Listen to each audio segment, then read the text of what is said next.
Holy smokes, guys, this was the best WWDC in years, with Apple revealing insane amounts of changes, information overload, especially with the new macOS for Apple Silicon and Apple Intelligence, which is by far the best real-world AI use case in years, with so many different things built right into Siri, doing everything that we wanted, and it's coming to millions of users and millions of Macs with Apple Silicon. But let me address the elephant in the room. You need an Apple Silicon Mac to run Apple Intelligence. So if you have a $50,000 Intel Mac Pro, I'm sorry, but you are out of luck. You have to buy a new Apple Silicon Mac Pro if you want to keep the same aesthetic and everything else.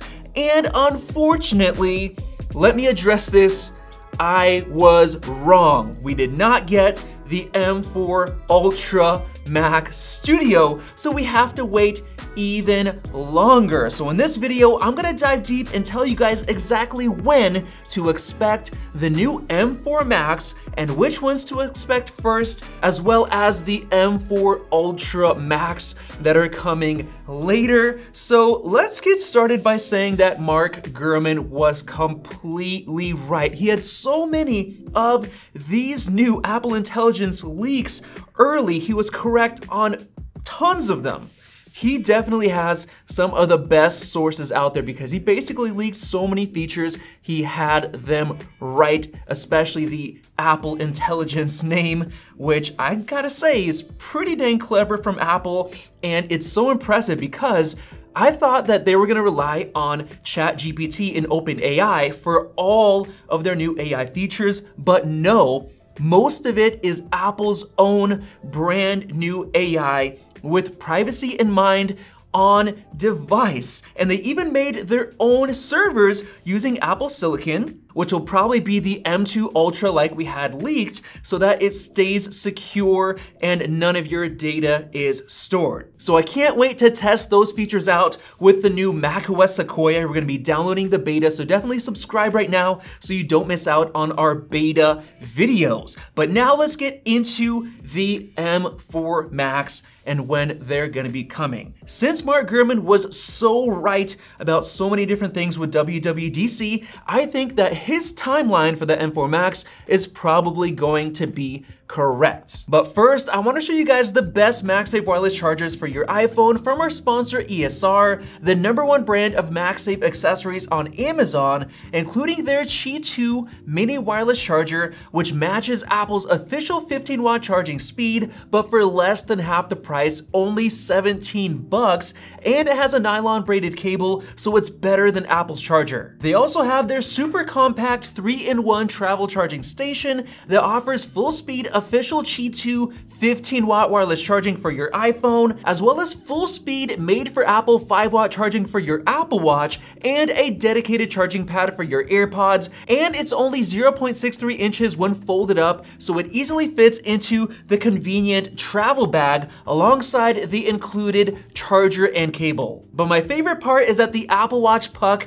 is detachable, allowing you to plug it into any USB-C port to charge your watch, including the one on your iPhone 15 series. So definitely pick these ESR Qi 2 chargers up today using the links in the description below. So with that said, let's get into the very first set of Macs that we're gonna be receiving, and that's happening this fall, likely in October or November. We're gonna have the M4 MacBook Pro, the lower end model. We're gonna have the M4 Pro MacBook Pros, the M4 Max MacBook Pros, and the M4 Mac Mini, which will also have the M4 Pro chip. Those machines are gonna get massive advancements in terms of performance, and of course they're gonna be the best for all of these new Apple Intelligence features, seeing as the M4 iPad Pro is very, very impressive with the first major overhaul to the architecture since the M1 chip. So we're getting really good IPC gains. And while last year Apple focused on the CPU changes, like adding 4 more performance cores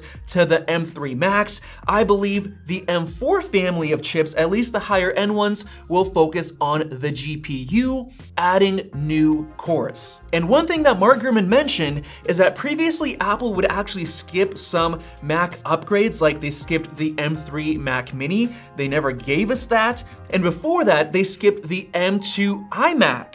Well, Mark Gurman says that this time around, every single Mac in the lineup will be getting an M4 family chip because it's gonna be such a big deal with the new redesigned NPU with 38 TOPS. But now moving on to the next set of M4 Macs that we should be expecting, I believe sometime in the spring, likely March or April, we will be getting the M4 MacBook Air, and that's because Apple wants to release the MacBook Pros first because they cost more, they give Apple more profit, so they're gonna delay the lower end MacBook Air until later by a few months, so in the spring of next year, we'll be getting that, and I think they'll also release the M4 iMac at the same time because they'll have a laptop and a consumer desktop. That's a really good time to do it instead of just releasing the Mac Mini and the iMac at the same time where you're not really sure which one to choose. They're gonna split it up by a few months. And then later in the year, likely WWDC in 2025, we're gonna get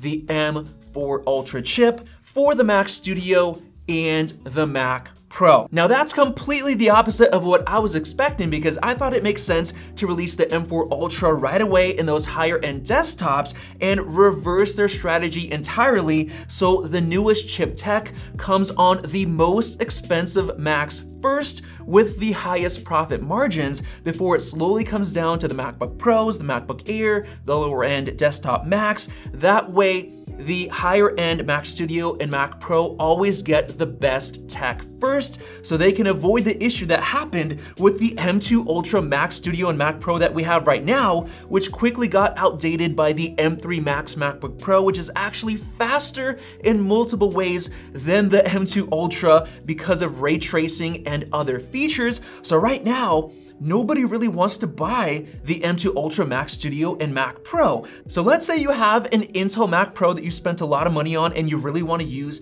Apple Intelligence. Well, you gotta buy the M2 Ultra version, which you know is outdated, and it's about to get even more outdated with the M4 Max MacBook Pro later this fall. That means that when Apple Intelligence officially launches later this year, the Mac Studio and the Mac Pro are gonna be an entire 2 generations behind in silicon, which to me is a massive mistake, or maybe Apple literally doesn't care about those machines and they'd rather wait and update them later so they can get an even bigger boost in sales.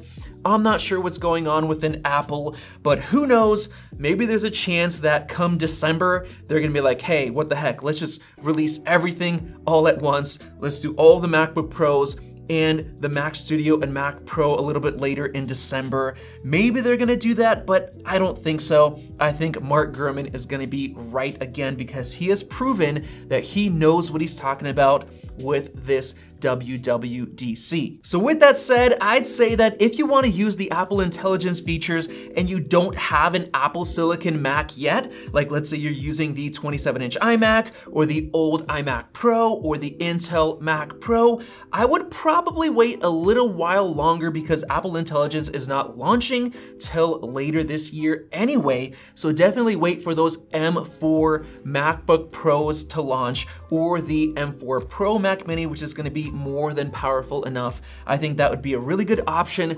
compared to upgrading to one of the M3 machines right now. So hopefully you guys enjoyed WWDC from Apple and this video. Let me know your thoughts down below and definitely get subscribed so you don't miss out on our other videos we're making right now on the new WWDC event and its features. Thanks for watching, and we'll see you in the next video.